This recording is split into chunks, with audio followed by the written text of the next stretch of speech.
In today's video, I'm going to go ahead and kind of contradict myself here. Now, in one of my previous videos, maybe a week or two ago, I was talking about, as a man, how you need to prepare yourself for the woman that God is eventually going to present you with and entrust you with, right? And 100% so. And so I got a lot of, I got kind of like a influx, not just on that video, but I've gotten a lot of comments in general of young men asking me, Dre, I've met this perfect girl. There's this perfect girl in my life, but I'm not the man who I should be yet. Should I wait? Should I wait to even ask this girl out or even be with her first? And should I get my, because that's what the red pill teaches, right? Get my money in order, make sure that I've conquered all my addictions, my struggles, whatever it is that you feel like you need to do, that God's calling you to do as a man, but you're not there yet. And what I say to young men like this is, when a good woman comes along, and I'm talking a good one, I'm talking wife worthy, heaven sent, beautiful, just as beautiful on the inside as she is on the outside. When that woman comes along and you feel like you're not ready yet as a man, that woman, she's actually, if she's wife worthy, if she's the one, she's actually going to be a part. She's going to play a huge role in your self-improvement journey. She's going to actually help you become the man that you need to become. And that's how you know she's heaven sent, bro. That's it right there. When you find that woman that is actually not just showing you a good time, not just, who's submissive and feminine, but also who's challenging you as a man, making sure that you're stepping up, that's the one right there, bro. And in my humble opinion, you don't let that type of girl go. I don't care if you like me when I first met Bree, making $300 a month. I had nothing to offer that girl. Besides, I did have a good heart. I knew how to treat a woman from the example that my dad set, obviously. I had those aspects.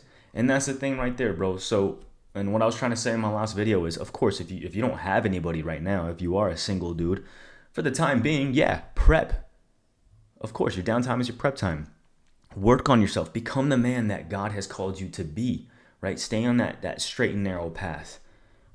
Work on every pillar. You work on yourself mentally, spiritually, physically, financially, relationally, every which way. Become, even if you're a young man and you still live at home, hey, you still have a huge role to play, right? You can optimize, you can maximize the role that you're currently in, right? So a lot of you out here want a wife so bad, but you're not even working on being a good son. You're a lousy brother. You're not even treating them right. How are you treating the women that are currently in your life, bro? Optimize that role, right? Because you can't just think to yourself, okay, once I get the right girl, okay, now I'm gonna be an amazing spouse. I'm gonna be an amazing husband, amazing father. But you've never done it in your previous roles, right? You've never optimized those roles. So how do you think you're just automatically gonna optimize this role? So but that's not to say, if that woman does come along and you feel like you're not there yet, you feel like you're not that man yet, you feel like you're not that businessman yet, you don't have your finances in order, whatever it is, a good woman, she will be a part of that self-improvement journey. She will take you to that next level. You guys will lock arms together. You'll focus on God. You'll have Christ as your foundation, and you'll focus on Him and His will for your life. Right? So that's what I say to the young men. Work on yourself for the time being. Optimize yourself. And if that good woman does come along, you don't push her away just because you're not ready yet. No, you bring her in close. You create a beautiful life with her. You grow with her. For instance, I got this comment on my video. Why the girl of your dreams will never come. Solid video. Check it out. But this guy's, he said, I'm sorry, but that's just not how it works. I know plenty of people that don't have their life together and they're not the best versions of themselves yet they still meet the love of their life. Some of them even in their 20s. How do you explain that one? Hey, bro, I'm not disagreeing with you, bro, at all. He said, did God make a mistake? Heck no, bro. Like I said, God might place a woman in your life who you can come together with, lock arms, lock hands, and progress together, right? If she's really a good woman, if she's been raised right. It's the same thing with my father, My father met my mom. She was his tutor, back when they were both 15 and 16 years old, and then they got married when they were 18 and 19, right? And they weren't ready, they weren't making no money. They didn't even have a pot to piss in, bro. Yet 45, 46 years later, they're still together. That was God orchestrated. And another good point here is especially how the red pill teaches, get all your ducks in a row. And another good point here too is, especially what the red pill preaches, right? To go hustle mode, go monk mode, lock yourself away in your bedroom for 5 to 10 years, get your life in order, make a whole bunch of money, and then, the women will come to you type of thing. And I understand the concept, don't get me wrong, but improving yourself isn't always going to guarantee that you'll be getting the girl of your dreams. It's not, bro. Especially, to be honest with you, a lot of these dudes who are making all these money, yeah, they attract more women. Just a question to think about, This is not a statement, but do you think most of those women are actually high quality?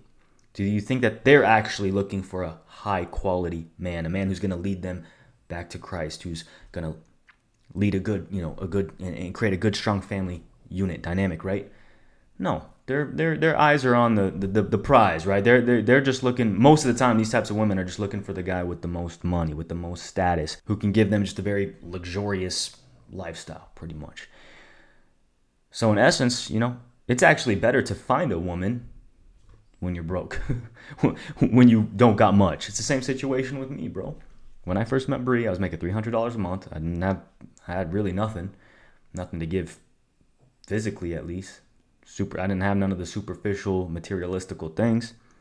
Everything I had was just internal. Yet, she still chose to be with me. She proved herself worthy because she just loved me for me. And that's it right there, bro.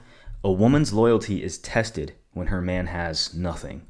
A man's loyalty is tested when he has everything. So, of course, I'm going to wrap this up here. Work on yourself. Become the man that God has called you to be. Not just get your finances right and build a big business. I mean, of course, that's part of the pillar, right? Taking care of your family. It says in the Bible that essentially men who don't take care of their families, they're even worse than an unbeliever, right?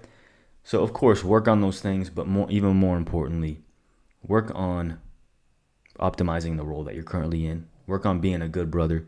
Work on being a good son. Learn discipline. Learn how to balance out your stoicism with your charm and just be a man full of love, integrity, honor. Learn these things early on, right? Stay on that path. Continue to grow and progress in those areas, right? So when that girl does come along, of course, you're as ready as you can be. And then that's another point too, bro. Even when you do all these things, you'll still never feel fully worthy. You'll still never feel fully like the man you were called to be. Even me now, being 32 years old in the next couple weeks, I still don't feel like I'm the man that God has called me to be. Yeah, do you really? That's another question too. Do you really want to be the man you were always called to be? Think about that. What if you, in your own little imaginary little la la land up here, what if you thought to yourself, oh, I'm finally the man I want to be. I'm finally where I want to be at, and that's it.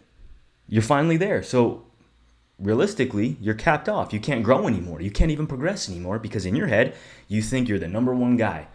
And now you have this sense of pride and ego. So realistically, do you want to be perfect? The world promotes perfect, that men need to be perfect before getting into a relationship. But do you really want to be perfect? Because now you cap yourself off. Now you can't grow anymore. You can't progress because you hit the ceiling. You're at the top. So that's a question you got to ask yourself too. I know for me, I don't want to be perfect. I want to progress. I want to be in a constant state of progression. But the second I'm perfect, bro, my pride will get in the way. My ego will get in the way. I'll start to become arrogant. God, in my relationship with Christ, it might even go, it might become sidebar in my life. I mean, that's what happened with the Pharisees. They thought they were perfect. They thought they really had no more room to grow, right? So for those of you single dudes out there, for those of you staying on your grind, hey, yeah, keep doing your thing. But at the same time, if a good woman is presented into your life, embrace her, keep her close, Let her be a part of your journey.